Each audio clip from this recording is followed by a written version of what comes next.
আসসালামু আলাইকুম। কেমন আছেন সবাই? আশা করছি সবাই ভালো আছেন। আমি এখানে কচুমুখী এভাবে ছিঁড়ে কেটে নিয়েছি। তারপর ভালো করে ধুয়ে এবার এখানে পেঁয়াজ মসলা ভুনে নিয়ে তাতে চিংড়ি মাছ কষিয়ে নিয়েছি। তারপর এসে দিয়ে দিচ্ছি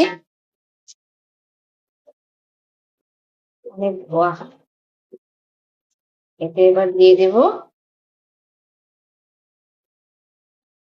কেটে রাখা ধুয়ে রাখা কচুমুখী।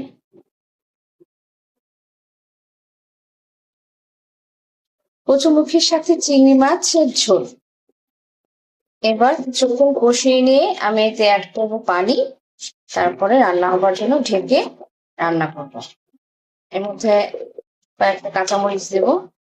সব মশলা কষানোর সময় কিছু লাল মরিচ দিয়েছিলাম। কার কার এরকম পছন্দ কচুমুখির সাথে চিংড়ি মাছ? চাইলে কমেন্টে জানাতে পারেন। আজকে এই পর্যন্তই। আল্লাহ হাফেজ।